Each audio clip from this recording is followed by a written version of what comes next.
నమస్తే welcome to #you నేను మీ రాజేష్ గత కొంతకాలంగా దేశంలో మావోయిస్టులకు సంబంధించినటువంటి చర్చ పెద్ద ఎత్తున జరుగుతుంది. అంటే మావోలు పెద్ద ఎత్తున లొంగిపోతున్నటువంటి సందర్భాలు ఉన్నాయి. కీలకమైనటువంటి మావోయిస్టులు కేంద్ర కమిటీ సభ్యులు కేంద్రంలో కీలకంగా అంటే ఆ మావోయిస్టు ఉద్యమానికి రూపకర్తలుగా ఉండి పెద్ద ఎత్తున వాళ్ళందరూ పిల్లర్స్గా భావించినటువంటి మావోయిస్టులు అందరూ కూడా ఒకసారిగా జనజీవన స్రవంతులకి కలుస్తున్నటువంటి సందర్భాలు ఉన్నాయి. ఒకవైపు ఒడిశాలో కానీ మహారాష్ట్రలో కానీ తెలంగాణలో కానీ పెద్ద ఎత్తున పోలీసులు ఆశ్రయించడం వాళ్ళందరూ కూడా లొంగిపోతున్నటువంటి సందర్భాలు ఉన్నాయి. తాజాగా లొంగిపోయినటువంటి వాళ్ళ మల్లోజుల ఈయన అతిపెద్ద చర్చ జరుగుతోంది. మరోవైపు మావోయిస్టులుగా ఉన్నటువంటి వాళ్ళందరూ కూడా మల్లోజుల పైన కోవర్ట్ అనే ముద్ర వేశారు.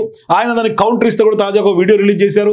ఆ చర్చ జరుగుతున్నటువంటి క్రమంలోనే ఇప్పుడు మరొక మావోయిస్టుకు సంబంధించినటువంటి లేఖ ఒకటి కలకలం రేపుతుంది. ఎప్పుడైతే ఆపరేషన్ కగార్ తోటి ఖచ్చితంగా ఒక డెడ్ లైన్ పెట్టుకొని మరి మావోలను అంతం చేయాలి, మావోయిస్టులు ఉద్యమాన్ని నామరూపాలు లేకుండా చేస్తామంటూ కూడా కేంద్రం ఉక్కుపాదం మోపుతున్నటువంటి తరంలో పెద్ద ఎత్తున మావోల నుంచి రివోల్ట్ అయితే ఎదుర్కొంటోంది కేంద్ర ప్రభుత్వం. కానీ పెద్ద ఎత్తున మావోలకు వరుస దెబ్బలు కూడా తగులుతున్నాయి. బై దెబ్బ అంటే ప్రధానంగా మావోలను లొంగుబాటు ఒక దెబ్బ అయితే వాళ్ళని ఎన్కౌంటర్లు భారీ స్థాయిలో ఎన్కౌంటర్లు చేయడం పెద్ద ఎత్తున మట్టు పెట్టడం జరుగుతుంది. పెద్ద ఎత్తున కూంబింగ్ ఆపరేషన్ అన్ని రాష్ట్రాల్లో కూడా విస్తృతంగా చాలా వ్యాస్ట్గా జరుగుతున్నటువంటి సందర్భం. మరోవైపు అమిత్ షా కూడా అట్లాగే పెద్ద ఎత్తున మావోయిస్టుల ఉద్యమాన్ని అంచివేసే దిశగానే వాళ్ళ అడుగులు కీలకంగా వేస్తున్నాయి. ఒక రకంగా చెప్పాలంటే మావోలకి భారీ దెబ్బ పడుతోంది. ఒకవైపు లొంగుబాటు, మరోవైపు ఎన్కౌంటర్లు ఇట్లా జరుగుతున్నటువంటి క్రమంలో ఇప్పుడు ఆయుధాలు వదిలేసి చర్చలకు కూడా వచ్చే విషయంలో మావోయిస్టు పార్టీలు కొంత భిన్నాభిప్రాయాలు వ్యక్తమవుతున్నటువంటి వ్యవహారం గత కొంతకాలంగా చర్చనీయాంశం. ఒకవైపు కేంద్ర హోంశాఖ మంత్రిగా ఉన్నటువంటి అమిత్ షా మావోయిస్టుల కాల్పుల విరమణ పెద్ద ఎత్తున ప్రతిపాదన కూడా తిరస్కరించినట్టుగా స్పష్టంగా కొంత ఇటీవల ఒక బహిరంగ సభలోనే ఆయన స్పష్టం చేశారు. సో ఇటువంటి సందర్భాల్లో మరోసారి కాల్పుల విరమణ పైన తాజాగా ఇవాళ మావోయిస్టు పార్టీ కీలకమైనటువంటి ప్రకటన చేసింది. వాళ్ళు గతంలో చర్చలకు కూడా సిద్ధమన్నారు, కానీ కేంద్రం ఒప్పుకోవాలి. ఈ మేరకు ఆ పార్టీ అధికారిక ప్రతినిధిగా ఉన్నటువంటి జగన్ తాజాగా ఒక లేఖ విడుదల చేశారు. ఆ లేఖ పెద్ద ఎత్తున కలకలం రేపుతోంది, చర్చనీయాంశంగా మారుతుంది. ఎందుకంటే ఏప్రిల్, మే, జూన్ నెలలో తెలంగాణ రాష్ట్రంలో ఉన్నటువంటి అన్ని పార్టీలు, ప్రజా సంఘాలు, సామాజిక వర్గాలు శాంతియుత వాతావరణం కొనసాగాలని పెద్ద ఎత్తున ఉద్యమాలు చేశారని కూడా జగన్ ఆ లేఖలో ప్రస్తావించారు. అయితే ఇప్పుడు ప్రజల ఆకాంక్షలకు అనుగుణంగానే తెలంగాణ రాష్ట్ర ప్రభుత్వం కూడా స్పందించిందని కూడా స్పష్టంగా చెప్పుకొచ్చారు.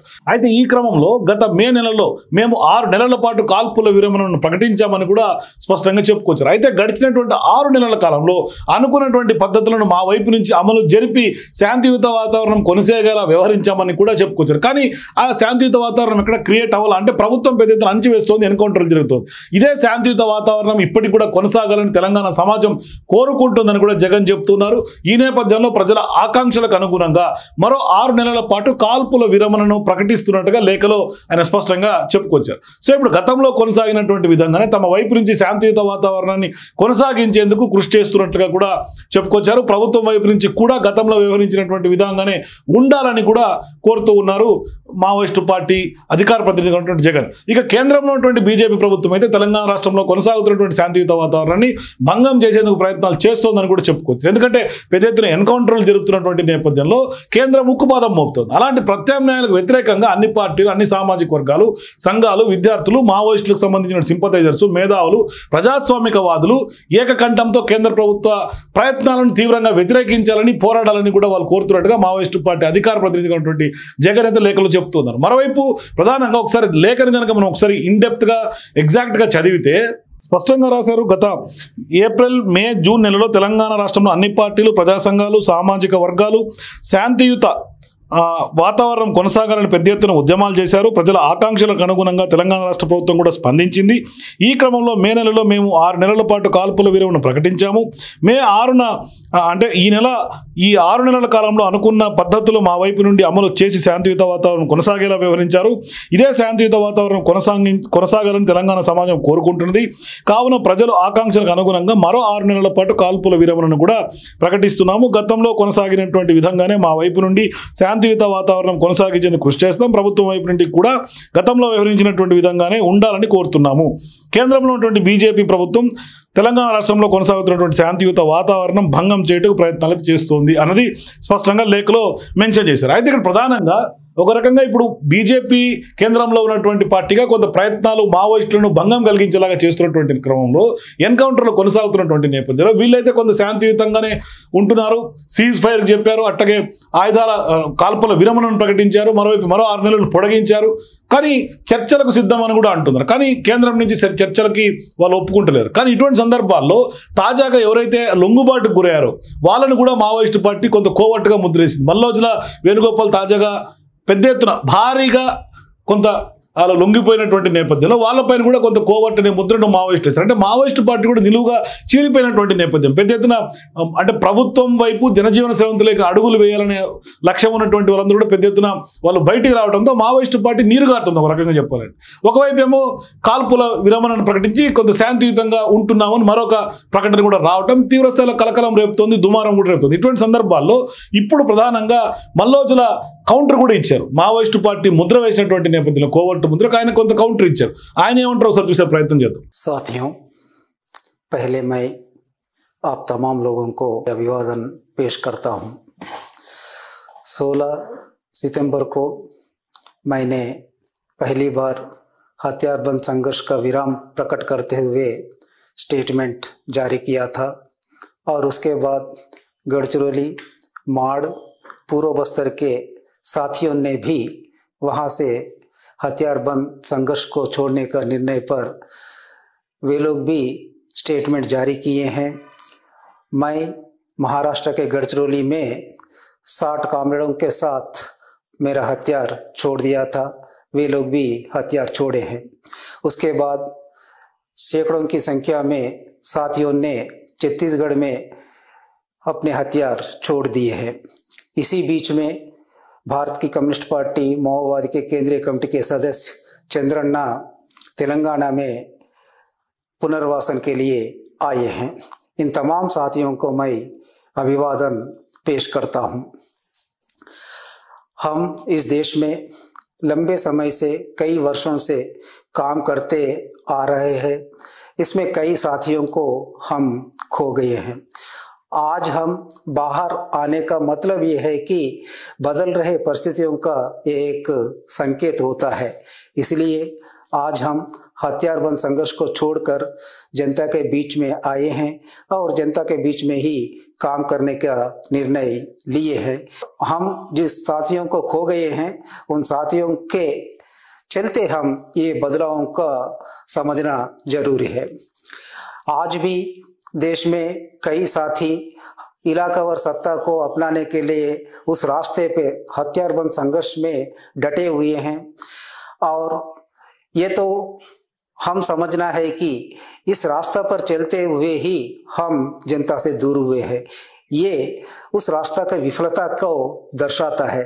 लेकिन हमारा सीसी तमाम बदलावों को पहचान रही है, लेकिन हमारे संघर्ष पर बदलाव लाने के लिए तैयार नहीं है।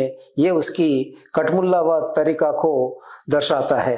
इसलिए देश के कोने कोने में काम कर रहे हमारे साथियों से मेरी अनुरोध ये है कि आप तमाम लोग हथियारबंद संघर्ष पर हम आगे नहीं बढ़ेंगे करके हम जो समझे हैं आपके सामने रख रहे हैं। इस पर आप लोग भी निर्णय लेकर हथियार छोड़कर जनता के बीच में आकर काम करने के लिए मैं विनती कर रहा हूं। हम हथियार छोड़ने पर कुछ लोगों ने हमें निंदा करते हुए अलग अलग प्रकार का दुष्प्रचार कर रहा है। गद्दार, नहीं तो कोवर्ट, ऐसा शब्दों का प्रयोग करते हुए निंदा कर रहा है। इसका मैं सरासर खंडन करता हूं। मेरे से पहले कमरेड रूपेश ने भी बहुत विस्तार से इस पर बात किए हैं, इसलिए मैं दोबारा उसमें जाना नहीं चाहता हूं। आज परिस्थितियां बदल गया है, इसलिए मैं आप तमाम साथियों से अनुरोध कर रहा हूं कि आप हथियार छोड़कर जनता के बीच में आइए। कानून के तौर पर हम जनता के बीच में रहते हुए काम करेंगे। और इसी अवसर पर मैं तमाम देश के बुद्धिजीवियों और जनवादी प्रेमियों और मुख्य रूप से आदिवासी हितैषियों से अनुरोध कर रहा हूं कि हम जो निर्णय लिए हैं इस निर्णय को आप समझिए और हमारा समर्थन कीजिए। जिन लोगों ने हथियार छोड़कर आने के लिए तैयार है, जिन लोगों ने जनता के बीच में काम करने के लिए तैयार है, आप लोग मेरे संपर्क करने के लिए ये नंबर मैं बता रहा हूँ। इस नंबर पर कांटेक्ट करने से आपका राय जान सकते हैं, आप आ सकते हैं। नंबर है 8856038533 और एक बार मैं दोहरा रहा हूँ 8856038533 और इसके साथों साथ आप रुपेश का नंबर पर भी आपका राय बता सकते हैं और आ सकते हैं। आने के लिए ही मैं अनुरोध कर रहा हूं, इसलिए रुपेश का भी नंबर मैं दे रहा हूं। उनका नंबर यह है कि 6267138163 और एक बार 6267138163। ధన్యవాద్। సో చూశారు కదా, ఇంత తాజాగా జరుగుతున్నటువంటి మావోయిస్టుల పరిణామాల నేపథ్యంలో నిజంగానే మావోయిస్టు పార్టీ ఉద్యమం కొంత సక్సెస్ఫుల్గా ముందుకెళ్తుందా, లేదు అంటే ఆపరేషన్ కగార్ పేరుతో పెద్ద ఎత్తున మావోయిస్టులు మట్టుపెడుతున్నటువంటి నేపథ్యంలో ఏం జరగబోతుంది, మావోయిస్టు ఉద్యమం ఎక్కడికి దారితీస్తుంది? మీ అభిప్రాయాలు కింద కామెంట్స్ తెలియజేయండి. For more videos please watch #.